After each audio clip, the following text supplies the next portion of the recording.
大家好，歡迎嚟到窩廉 Magazine。今日2025年嘅9月9號啊，咁呢條係第一條片嚟嘅。啱啱咧見到有媒體講，有個中產夫婦啦，即係月入即係家庭收入有10萬都嗌窮喎。咁啊，最主要咧，佢哋供樓6年淪為負資產添。咁啊，自稱咧香港最底層咁灰添。咁但係咁樣咧就引起網民激辯啦。但係咧嗰啲激辯咧圍繞住佢哋點樣使錢啊，點樣係咪真係窮啊等等啦。但係我覺得咧，唔係最重點喎，最重點咧，我係想講嗰個萬惡之源，同埋咧之後佢哋重大劑根據依家個經濟環境融入嘅情況等等啦。咁如果喺香港你連中產10萬都冇埋，咁會點咧？孭住個樓債，咁喺香港呢個地方點解會大鑊過其他正正經經高稅制嘅地方呢？不如我哋去片討論下啦。喺開始之前，希望大家免費訂閱我頻道 ，subscribe 我 channel，comment like 同埋 share 埋俾你朋友啊！如果可以嘅話咧，免費 join 埋我 Patreon 作為後備。行有餘力嘅話咧，可以喺 Patreon 嗰度咧每個月請我飲咖啡嘅噃。另外咧，我有個最高級別嘅會員，咁有額外嘅內容敏感嘅議題同埋一啲付費嘅內容俾大家嘅。多謝大家。咁引述翻星島嘅報道啦，佢話咧香港嘅生活成本高昂啦，係啦，冇錯啦，唔少基層市民咧都為生計奔波啦。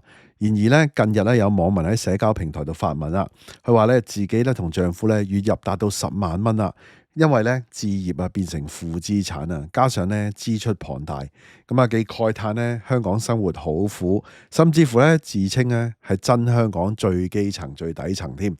係咪咧咁即係喂10萬，你話係咪多咧？兩公婆加埋10萬，其實又唔多嘅。坦白講，一個人5萬幾，或者一個人4萬，一個人6萬，又唔係嗱，又唔可以話基層少，但係咧其實咧你又要過住一般，即係可能供樓或者係如果有小朋友有父母養咧，又唔係真係咁容易嘅喎。咁即係唔好話我哋咧何不食肉糜，話係咁有啲人真係揾得再少啲咁樣啦。咁嗱。當然啦，香港就即係人工普遍係好高嘅，但係物價都高啊嘛，尤其是喺個住屋嗰度啦。某一陣我後面先再講多少住屋同埋嗰個即係其實抽咗間接稅嗰個偽命題啊！我諗我喺差唔多係7個月8個月之前，我都拍過一條片係講呢樣嘢啦。其實咧講翻啦，有港媽咧喺社交平台 Flat 嗰度咧就分享個人經歷啦。佢話咧，佢指出咧自己同埋先生咧合計月入達到10萬港元嘅，但係咧面對供樓、育兒同埋咧養呢個長老啦，4大長老啦，可能佢哋係嘛有龐大嘅開支，令到佢哋咧生活感到咧艱苦啦，甚至乎咧認為自己咧係真香港最低層嘅。咁當然啦，真係最低層唔係咁嘅。當然啦，如果你話低層啲有公屋又唔同嘅喎，即係得公屋者得天下係嘛？有啲人咧即係我記得嗰陣時講啟德係嘛？兩班人大家指罵啦即係大家辯論啦。一個就話你笑你買唔起樓，一個就笑你買咁貴咪住喺我隔離咁樣係嘛？咁我哋唔講呢啲啦繼續講翻。真係認真討論下啦，即係香港中產嗰種係咪叫悲歌定係點樣咧？係嘛？貼主咧就列咗一系列啦，你見到畫面啦，就生活開支啦。包括咧佢話咧就係即係個支出咧3萬蚊供樓3萬蚊供樓，我諗都係唔係好大嘅樓啦，即係唔係好非常貴嘅地區啦。即係我覺得都係基本啊，呢啲真係而家香港嗰個樓價係嘛？水電煤差餉同埋咧。即係2000蚊，即係仔仔子女嗰個興趣班同埋6000蚊學費。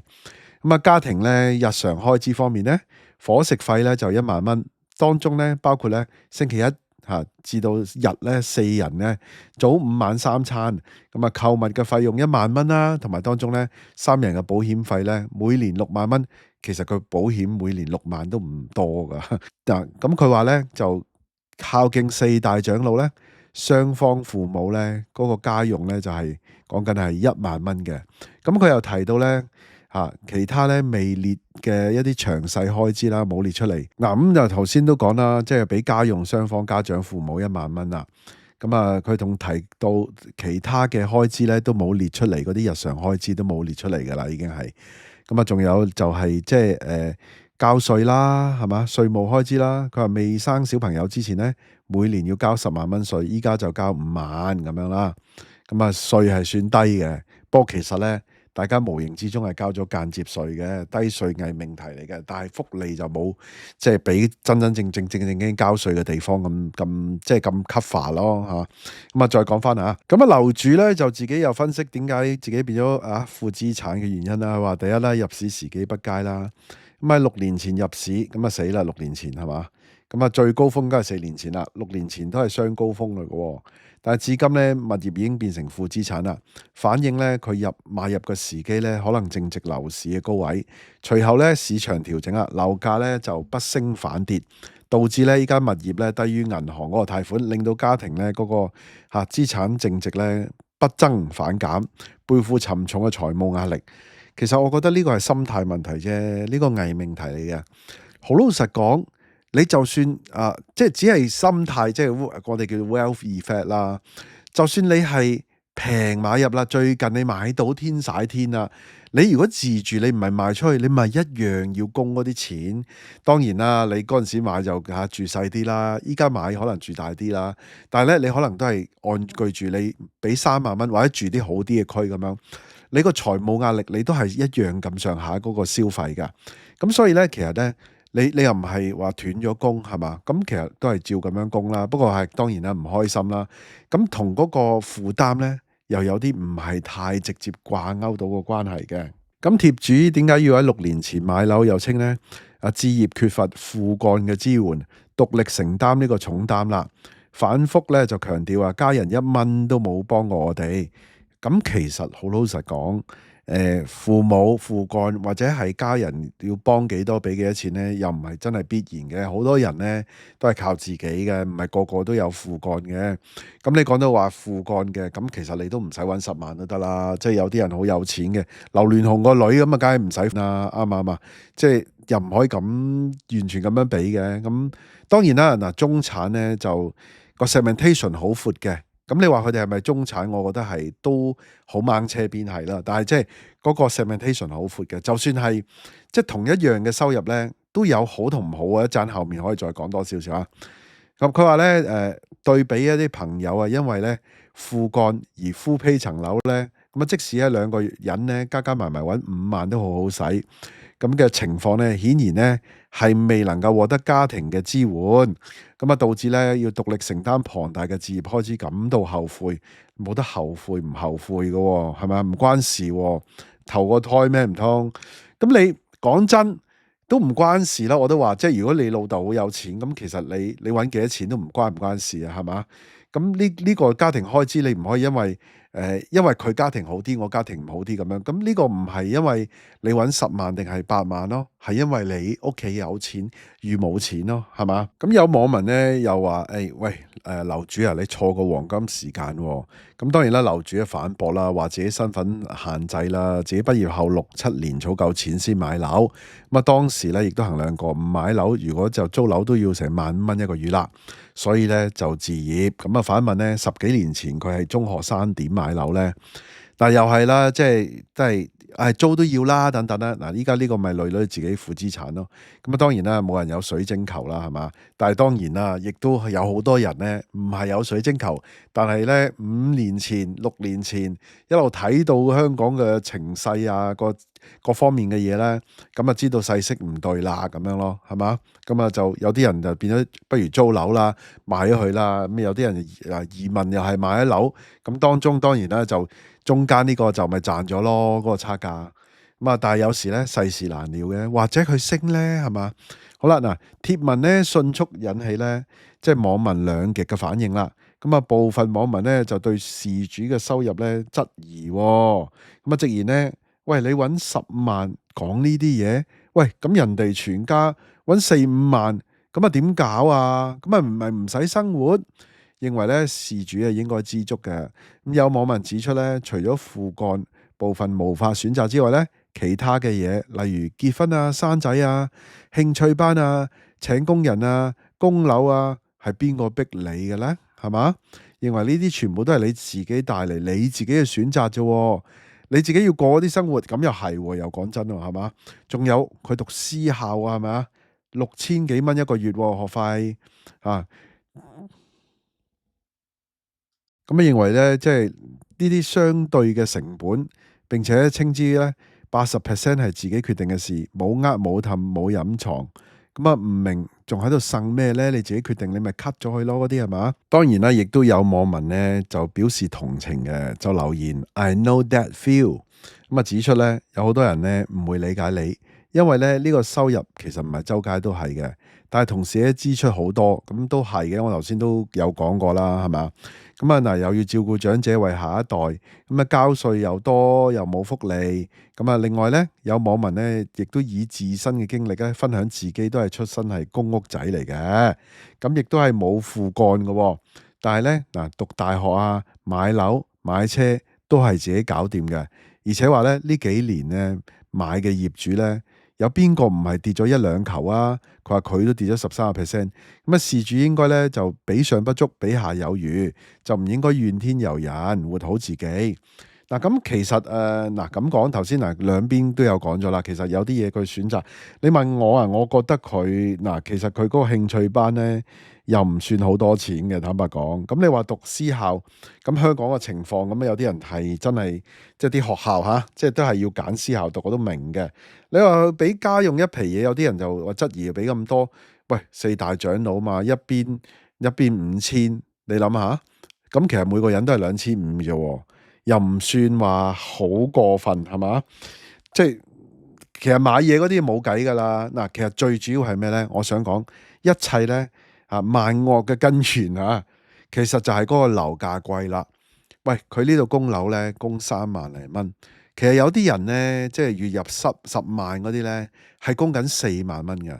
你仲要加埋嗰啲咧管理費啊，諸如此類嗰啲係嘛？你個屋有時維修啊等等啦係嘛？差餉嗰啲。其實咧係好多人嘅家庭嘅收入咧係3成幾4成咧係喺個住屋嗰度噶，即係呢個咧非常之嚴重嘅問題嚟噶。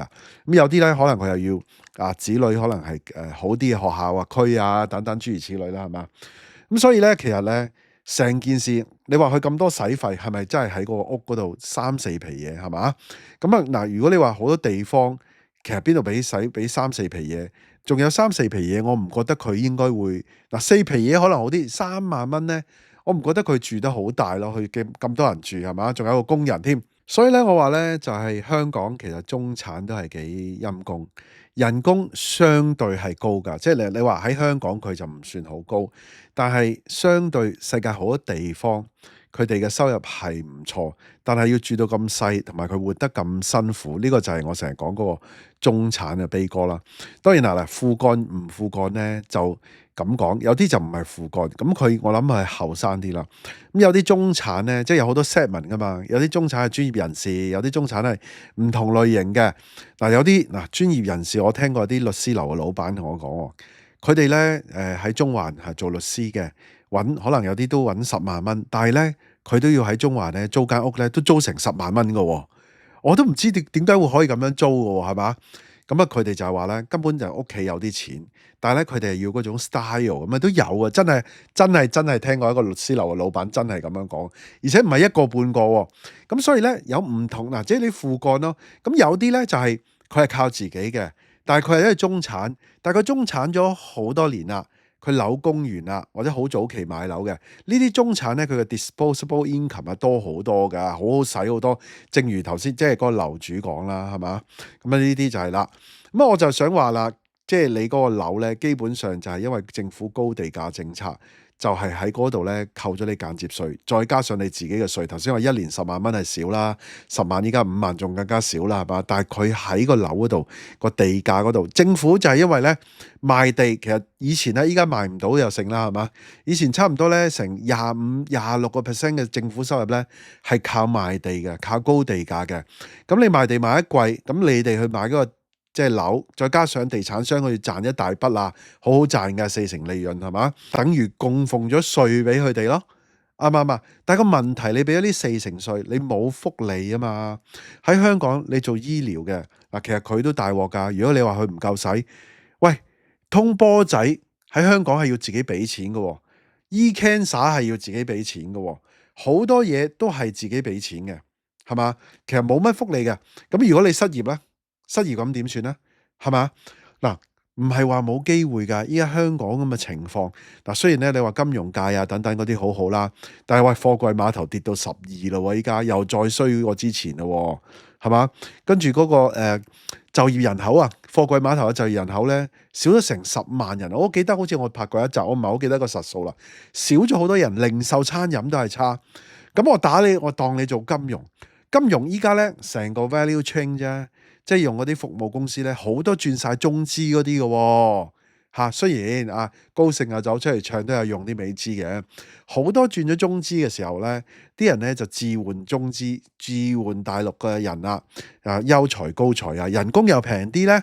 咁嗱，我就想話啦，如果你依家係揸住而家係月入10萬，係咪永久先？個問題係咩咧？個問題咧？嗱，其實都唔關你個樓係咪負資產，你係咪高價買咗？你邊個時候買？你買層樓翻嚟，你要供幾多啊？供30年啊！咁你能唔能夠定你呢個職業，你呢個收入係未來30年一路上升啊？嗱，以前嘅香港係，或者普遍都係啦，好多個國家啦，包括喺大陸嗰啲人都係啦，係咪啊？覺得收入係一路去上升嘅，係嘛？但係依家係香港融入緊大灣區，係做緊一個競爭啊，係做緊一個調節競爭力調節啊。你融入大灣區，你首先競爭，香港人工係貴過大灣區咁多嘅情況底下，而呢，嗱頭先又講到碼頭排到第12啦，人哋排第1係上海，跟住唔知第4係寧波，第幾係嗰啲排好頭幾個都係呢，係大陸嗰啲碼頭㗎。啱啱馬來西亞先至係超越咗香港，有一個港口排第10。咁馬來西亞嘅物價人工比香港平好多噶嘛，咁所以咧你話香港嘅人工嗰個中產其實有挑戰㗎。大家唔好淨係講緊咧商業地產嗰啲鋪租貴啊，寫字樓租金貴啊，嗰啲商業物業嘅價值係咁崩堤向下低向同大陸拉扯啊，咁樣物價貴啊，所以啲人北上消費，人工你都要睇噶嘛。咁所以如果中產你依家揾10萬，係咪永久你揾10萬？